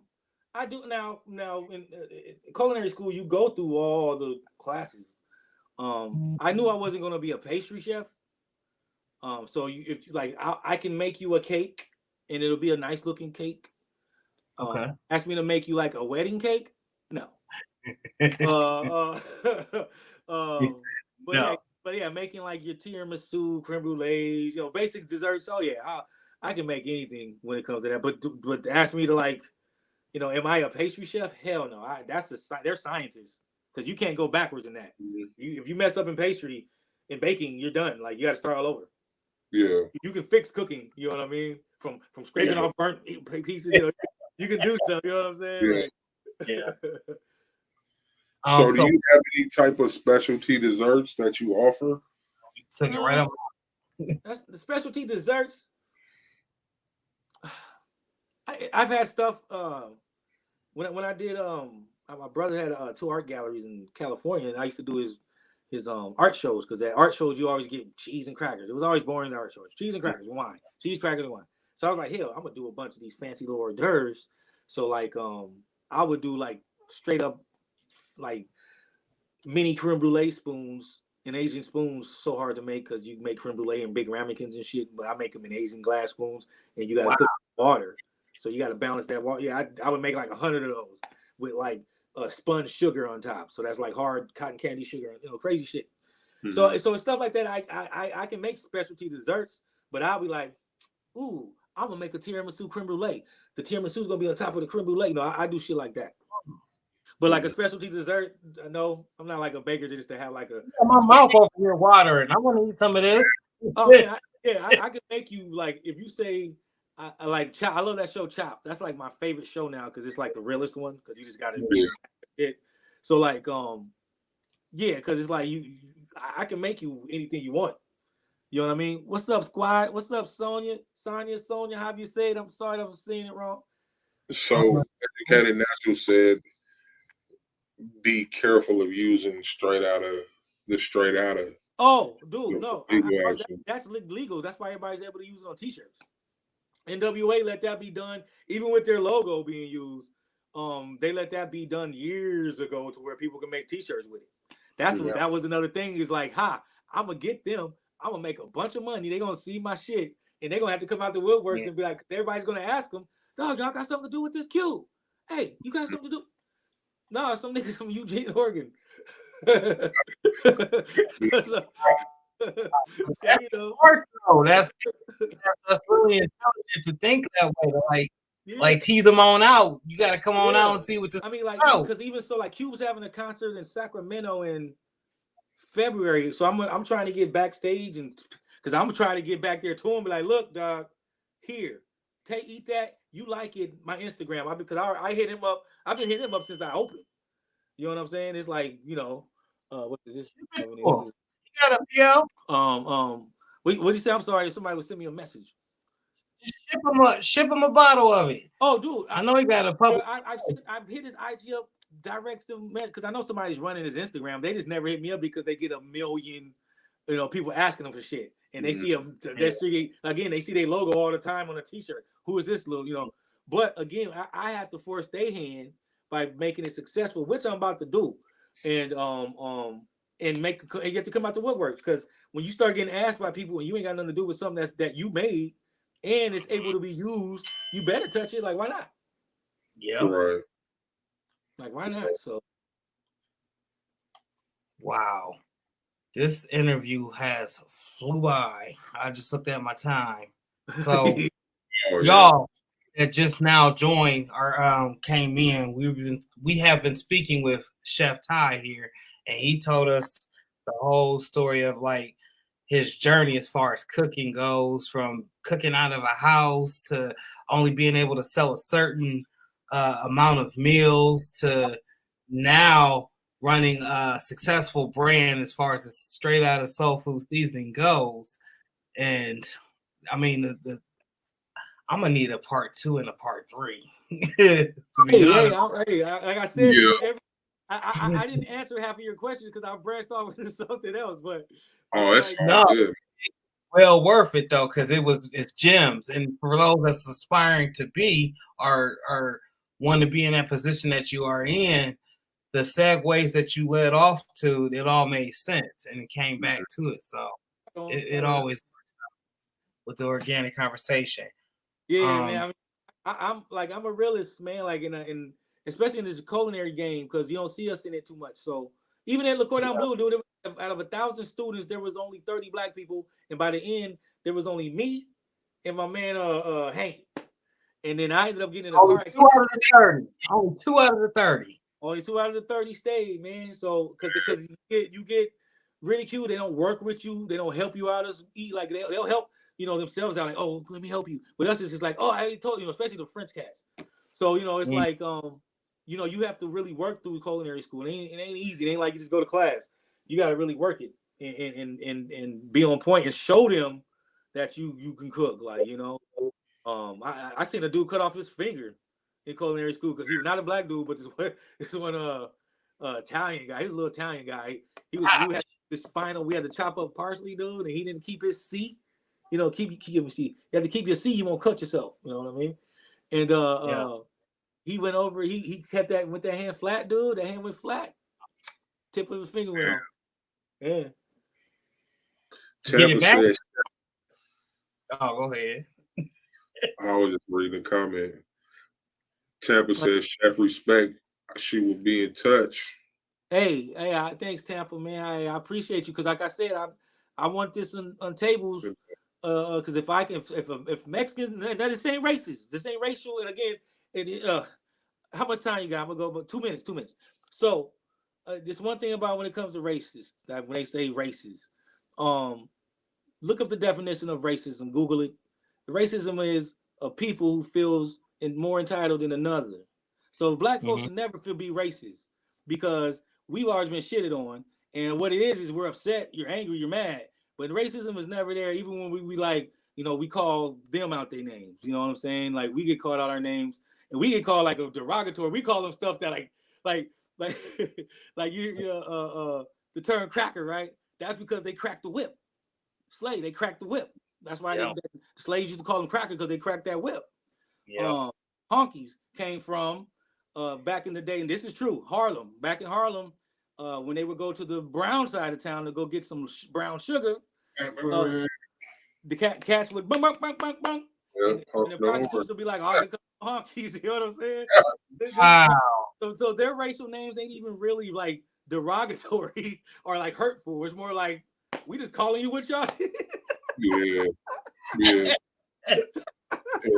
So terms then, really. Wow. So, but back to Tampa, man. Like, I just want to be on tables, being used as a representative of our people. And since we're out there and people are eating our food, why not have a representative of our seasoning that's not salty? Everyone that's eating it, that's the first thing they tell me is, dude, it's not even salty. It's every real trout looking good. Hey, thank you so much, Sam Day.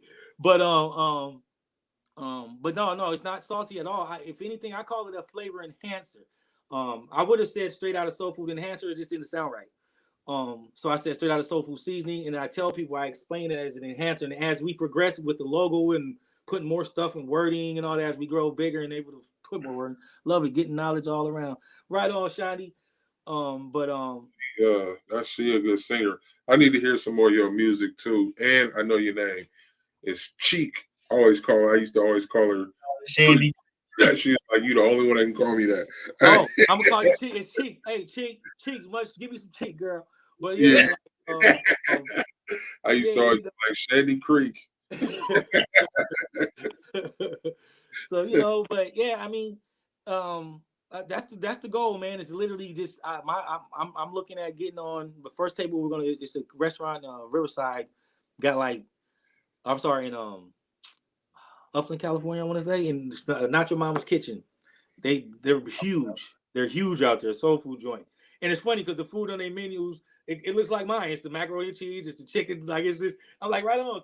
So I know it's going to work. And when I sent her some out there, so she's going to get it. Right now, she's in Nevada. Her family got COVID, so she jetted to Nevada to kind of get away. So she hadn't gotten it yet. I don't know if the restaurants, I don't even know if her restaurant's open right now because of all this stuff. But she's huge. She's huge, and it's gonna be. I'm hoping she likes it and puts it on her table because she'll be the first restaurant, and it's a soul food restaurant, and she has contacts. I'm gonna leave it at that. She has a lot of good contacts in the industry. let's just leave it at that. And so that's hopefully the jump off point. That's my Emma family. said that's my family's restaurant. Oh, there you go. Yeah, so that's world. yeah. You know my cousin Chantrell. Then you know my cousin Chantrell, because that's who introduced me. And Yeah, her name is Angie. Beautiful, nice. Yeah, this is crazy. Yo, dude, yeah. Like I said, I'm gonna be right next to Tapatio and Sriracha. Like, Okay. Let's do it. Got it. And like, it's like, why not? And it fits. If I'm not mistaken, are you not? Because y'all about my age. Remember, only time you can see, like, black Colgate commercials, like doing like Soul Train commercials and shit. Right? Yeah. That's so true. But now you see us there, and I'm so happy. I am so happy because this generation that's young, all these little kids out here get to see themselves represented on television, dog. So this is something you see shit like changing. So it's like, I like that from a standpoint of, this is kind of like the time to start putting yourself out there and using that motto. Because before it was like, oh, he got it in because of affirmative action or whatever the fuck, right? Yeah. So like now that shit is out the door. Like no. We have Colgate commercials now. Man. Like everything else. Man, we gotta do shit. We know they gotta do a commercial. They know we don't do like mountain climbing. Like, oh, they going too far. Like, we ain't. But okay, I like it. But yeah, man, that's the goal. That's the goal, is to literally, get on restaurant tables, and most of all, like the hip hop world, like everybody that's black that has a restaurant needs to have this in their restaurant. Period. And if they like it, like if they think it's worthy, if they do, you gotta have it in your restaurant. Why? It's representing you. It's representing what got like hip hop. Not really. Hip hop been started in New York, but like far as like I like this question. NWA's like started the nigga shit. Like this is what happens in the streets. You know what I mean? So for that, let's get this going, because that's gonna get recognized. People love it just because of that logo. Like, I thought of a gimmick that wasn't to get your money, but to earn it. It was a gimmick that worked, and it was good. So it was a good gimmick. You know what I mean? It's a good gimmick. So we got us a question, probably from other episodes too, all in one right here. This one from Sam Day 44. Okay. Hey, Sam Day thighs, man. Thighs all day. Oh my! Give me a virtual high five right there. Damn. Better to cook with the rest of thighs, man. You got him. Thighs, man. My guy right there all day. All the flavor. Hey, darker the berry, sweeter the juice. Man, I've been trying to tell them. Ain't nobody been listening now. Hey, here it is. Let me give y'all a little. Oh, what you say? The chicken thigh thing, that's a shot at me because I don't do thighs. But I'm gonna let the record reflect. I ain't never said thighs wasn't the best chicken part of me. Moist. So you can go back and check episodes, man. They were trying to shoot shots at me, man, because we had a chef on the show tonight. Now, if you cook it, now here's the thing about chicken breast, though. See, a chicken breast has to be cooked right. That was a final at Le Cordon Bleu. Like that was a final. Is to cook an 8-ounce chicken breast. That's huge. That's thick. To cook an 8-ounce chicken breast on the grill, perfectly done, not overcooking, not dry. That was the final. So not undercooked, not overcooked, perfectly cooked 8-ounce chicken breast on a grill. Now, when you say, let me ask you this, Chef. Are you going, Chef? What's up? And you actually can you have a moist breast? Yeah. So yeah. Oh yeah. That's what I'm about to tell you. Like. So I just can you say that again? Can we hear you say that? Those words?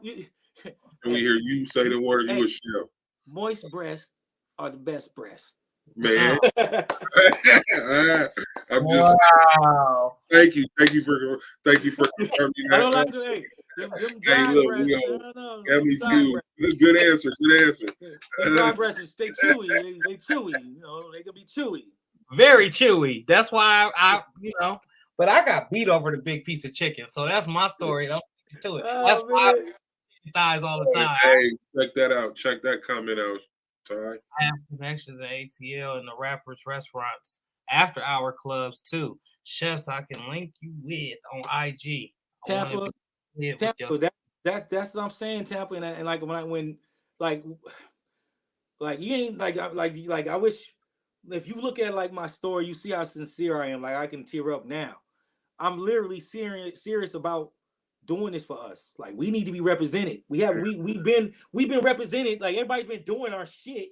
yeah, But claiming it as like, well, everyone's doing it. yeah. Right? Again, look at her Yeah. butt. Boo, boo, boo. All that story makes a lie again. So, but now this is the time for us to literally be represented and in a good way. Mm. Not unhealthy. It's not like what we've been stapled on, like stereotyped. Oh, that unhealthy soul food. Well, shit, y'all still in it. Y'all still eat it. What the hell are you talking about? That's who I was in the restaurant. I go out to soul food restaurant. I need some soul food in my life right now. I'm hungry as a hostage. Hell. Hey, I'm saying, I'm close though, dog. I'm close. Yeah, I'm close. Yeah. Wow. This has been amazing. I actually, like I said, I have a connection with a lady that cooks sister Soulfood, Tracy's, and we've been rocking together for the last 4 years. Tough. Right So on. when I'm going straight to her with it, and I'm gonna let her try it out, and then I'm gonna try to connect that. I would definitely. I'll be shipping cases all day, man, because that's what I'm saying. This needs to be repped. Yeah. Period. This isn't me saying make me rich. I know this is gonna make money, but the thing of it is, this is literally gonna go into us. Because my next plan is gonna be something even more great. Because this is just stepping stools. I'm not stopping here. Yeah. See, Straight Outta Soul Food was literally gonna be the takeover. This now I'm starting kind of backwards because I was gonna do Straight Outta Soul Food, then branch off into branding it. Right now I'm doing backwards. So now it's like, wow, that waffle. Where can I get that waffle at? Oh well, man, I'm gonna do that next. We're getting ready. I'm doing blah blah blah blah. It keep that excitement alive. But with this seasoning, that's the ultimate jump off. Why? I made it. We've made it again. This seasoning is over 20 years old. We made this. My mom and I made this many moons ago. We went to culinary school together. Before I left and went to Little Cordon Bleu. Me and her, she's a chef. She's a chef too. So it's like,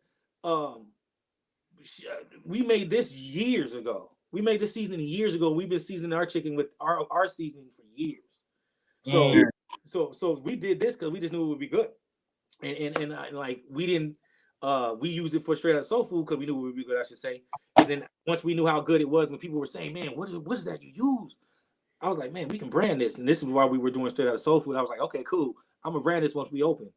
But it worked. It's going backwards now. So we're gonna brand this thing. We're gonna get it seen and recognized and eaten everywhere it touches. And that once that happens, dog, I'm talking like I want to do stuff like that rec center down or by Walmart that's closed. It's been like they're huge. Man, hey, they don't have. They got 1 million Californians out here. They don't have swap meets. No. Right? Closest thing is Gen X. That is the closest thing. So why not have Gen X be the first one to open up their second location in our joint? Yeah. Right? Why not open up that pool that's still there and have it going too? Because you're making money off that pool. Why not just that's the kind of I'm looking at like doing big things and thinking about us in the meantime. Let alone everybody, not just us, but everybody fits. But when I come out with prices for stuff, kind of like with my menu, is what everybody like $10 out the door. Like you couldn't get that. You can't get all that food for $10 anywhere. No. Anywhere. No. So off of like the chicken and waffle, I was only making like $3.50 or $2.85 on certain times between when food prices was. I was only making that much profit, but because I just knew it was that's gonna, you know what I mean? Jerk was my best because I get a whole bag of thighs and wings for our leg quarters for $3. It was like $3.98. You get like 9 leg quarters. Yeah. Those $10 a pop. That's $90 for that bag. You know what I'm saying? So that was like where I was profiting at. So I used to want to hurry up and sell out a jerk because I was like, that's a quick like $100 right there. You know what I'm saying? So, I saw I missed a statement. I didn't get to read it. Okay. I put that on. Let's get it, Tampa. Get it, man. like I said, man, this is I want Jay-Z to be having this in his restaurant that he's about to open up. I want Eric B. Eric B got a restaurant. That's why he stopped rapping. He opened up restaurants. I want it to be on Eric B's restaurants. I want it to be in everybody that's Gladys Knight got a restaurant in Atlanta. I want that to be in there. So this is what I want to do for us, is to represent us. Because if Tapatio can fit in every restaurant, and like I said, if Sriracha can fit in every restaurant, why can't I? And why can't we? It fits. Perfectly said. Man, shout out to you, Chef Tye, on your amazing accomplishments, your resilience, your bounce backs, not just stopping when stuff got a little shaky, but you know, progressing and doing what you're doing. It's an honor to definitely have you on the show. Everybody, y'all can reach him on Instagram right now. He's getting his webpage together, and that Instagram, we'll put it Straight Outta Soulfood. There it is.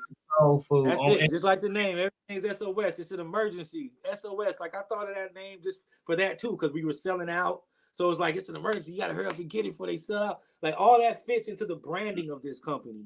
Yeah. So I thought of this before I even opened it, man. And it's like, and it all works. It works, dude. So I gotta start out backwards with it and brand it first, and then come back to like opening up franchise to change. Because my thing is this.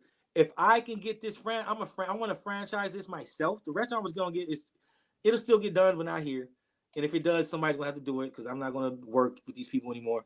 But my thing was to get this going so I can, because a tough shed is about the 10 by 10 building costs $2,000, right? If you can now every black person that wants to get in the cooking game like you might can say, hey, this nigga named Chef Tye is selling restaurants to some SOS franchise. For $50,000, you can have your own restaurant and it's already ready to go. I was going to build them, have them ready to go, and people just come in and say, hey, give me 50 G's, you got a restaurant, and give me 10 grand a month. It's all you. Wow. Every black person in this world have a business, dog. Yeah. And I got many more ideas like that because it's that easy. Because these little tough sheds and these little micro homes, businesses can be ran out of those. Sure. So those dudes doing car washes out their trucks.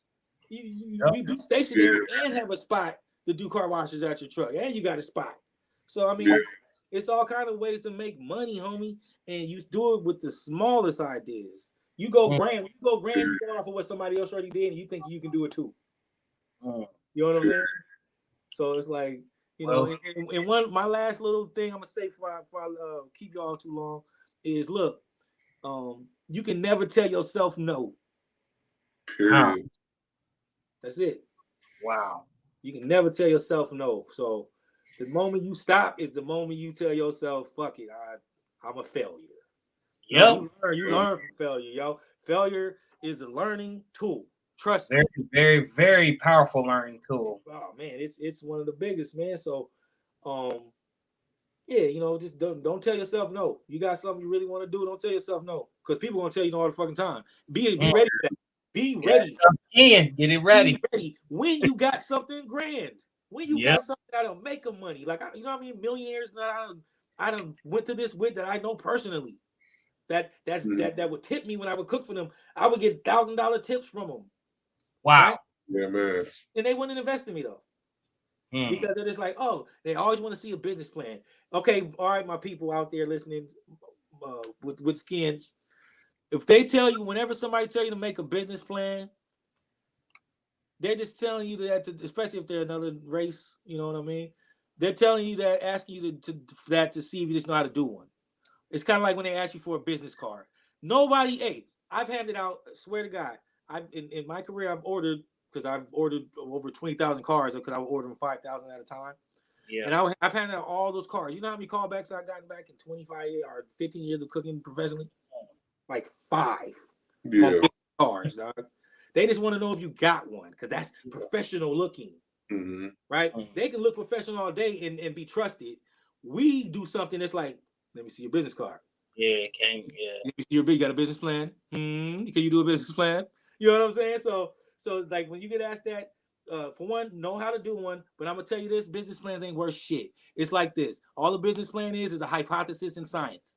Business plan I think the business is going to do this. This is projection. This is the pie chart. This is It's all what you think is going to happen. So a business plan, I can tell you better than I can show you, because I can gaslight you and show you. I can make a business plan look like magical, like people like Madoff do for people all the time, and they get made off with their money. Yeah. Something that look good. Yeah, Something that look good. And he look at what he got.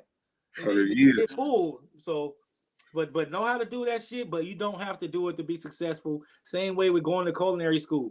Go work at a real good restaurant, preferably like in New York on a ship, for a real good chef, and get trained and cook under that guy. And then that's all you need in your life to do this profession. I'm just wasted a bunch of money.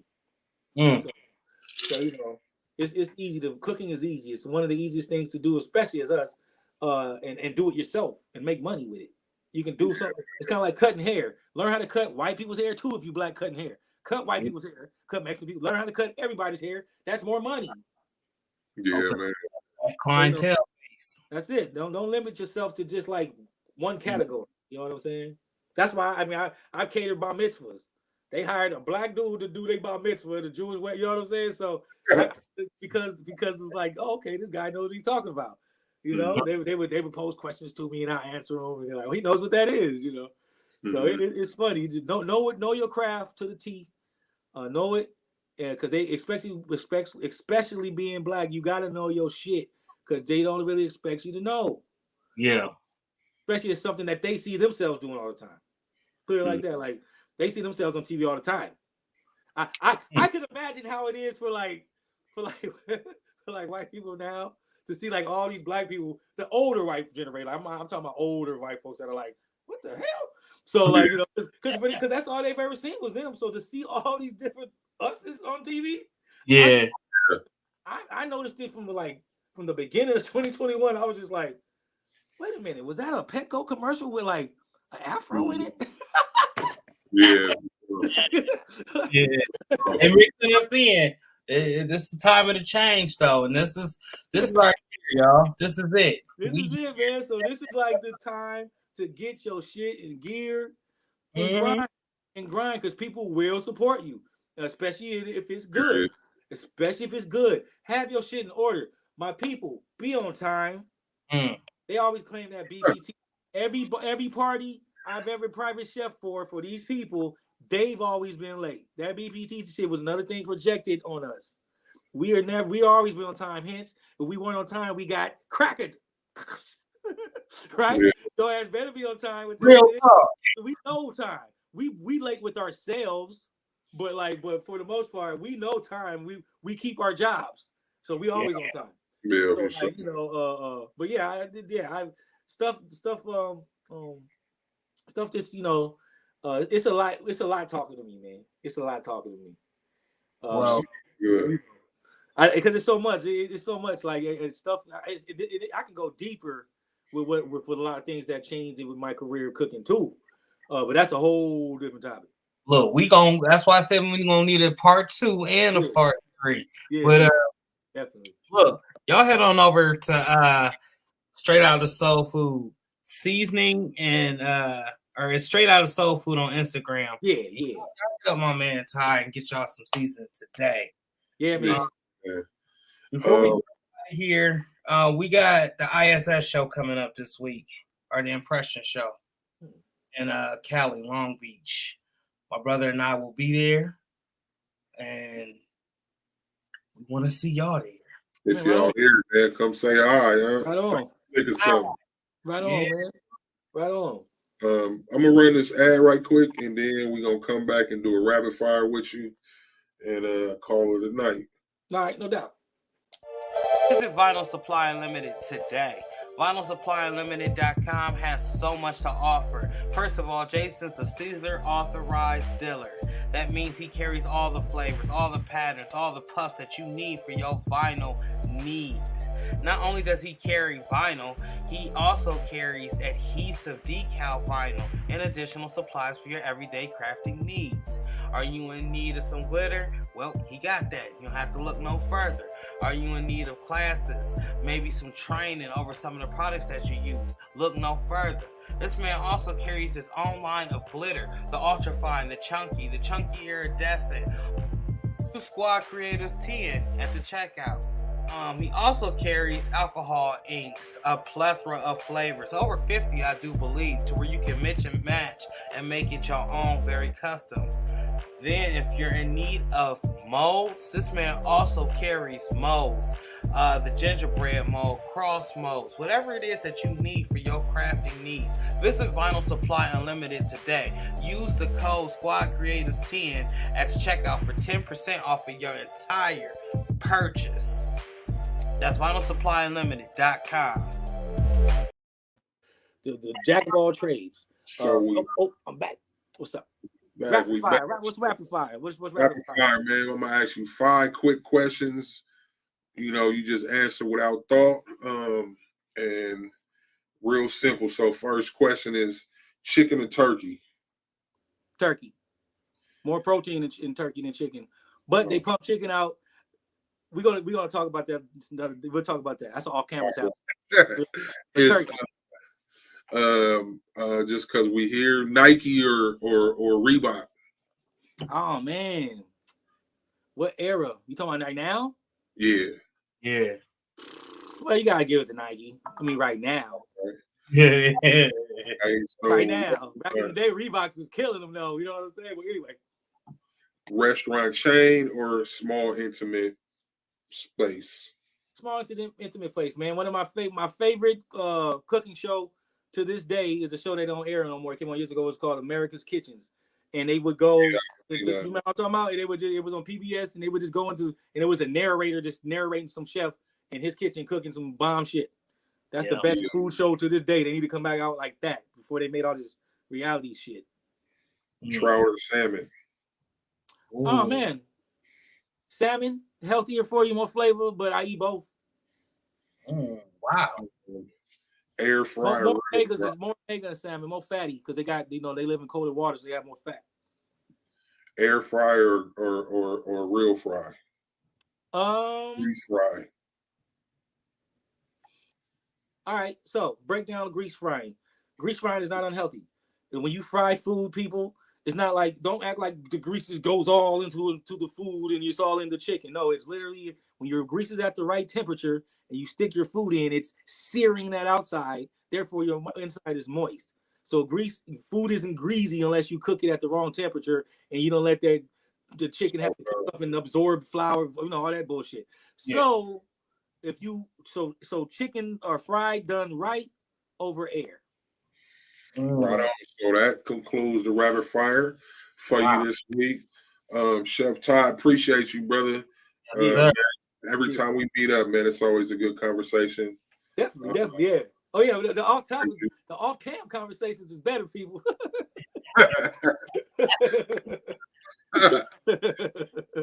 Hey, shout out to everybody that came in and rocked with us tonight. We appreciate y'all.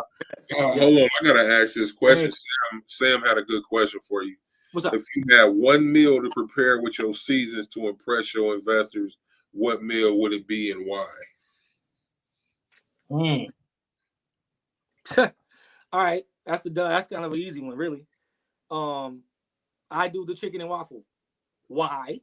Because they're gonna do the same thing else everyone else did. They say, well, where's the chicken?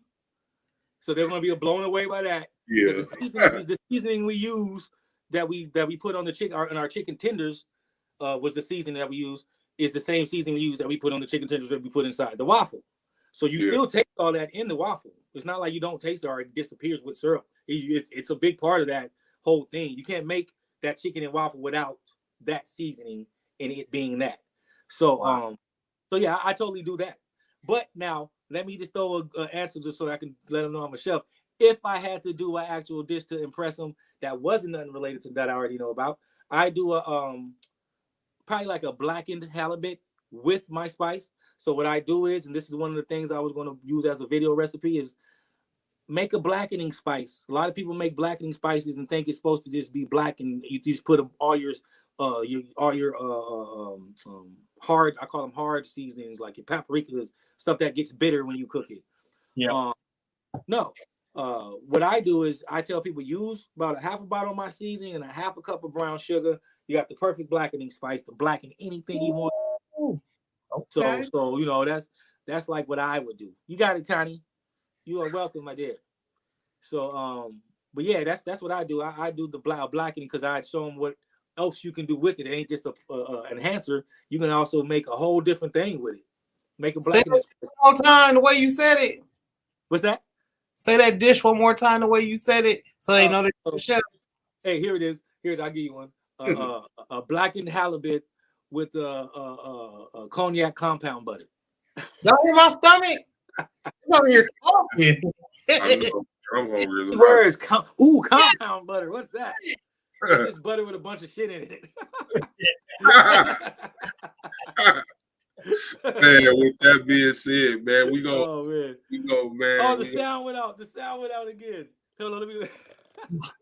Man, we're gonna tap in. Man. We will be back Tuesday. The sound went out again.